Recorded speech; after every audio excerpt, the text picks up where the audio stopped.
പറ്റിക്കുന്നവരാണ് കൂടുതൽ ഇവിടെ. കാരണം ഇവിടെ അടുത്തൊന്നും ആളില്ലാത്തതുകൊണ്ട് മിക്കുള്ളവർ ഇപ്പം ഈ ഒരു 2 മാസം മുമ്പ് തന്നെ ഒരുത്തം വന്നിട്ട് 68 ടിക്കറ്റ് ഉണ്ടായിരുന്നു. ബൈക്കിൽ വന്നിട്ട് ഹെൽമെറ്റും കൂടെ വെച്ചിരിക്കുകയായിരുന്നു. ഞാൻ കണ്ടില്ല സംഭവം.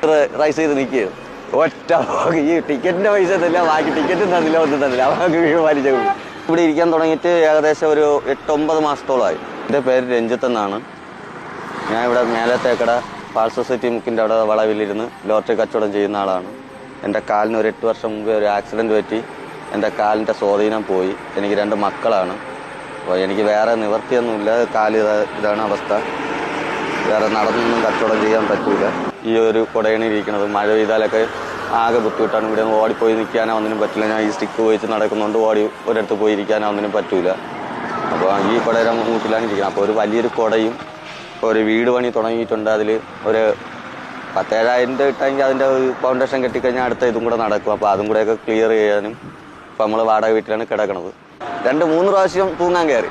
ഇനി ആത്മഹത്യ ഒന്നും ചെയ്യില്ല. ഇനി ദൈവം വിളിക്കുന്നത് വരെ തിരിച്ച് ആ ഒരു രീതിയിൽ തന്നെ പോകും. ആ ഒരു മെത്തേഡിലെത്തി. ഇപ്പോൾ വേണ്ട ലോട്ടറി എടുത്ത് സഹായിച്ചു കഴിഞ്ഞാൽ ഒരു വീട് ഇതുണ്ട്. പിന്നെ ഈ ഒരു കുടയാണ് ഇരിക്കുന്നത്. മഴ കൂലിപ്പണിക്കാരെ എടുക്കുകയുള്ളൂ, അല്ലാതെ വലിയവരാരും ഒന്നും എടുക്കൂല.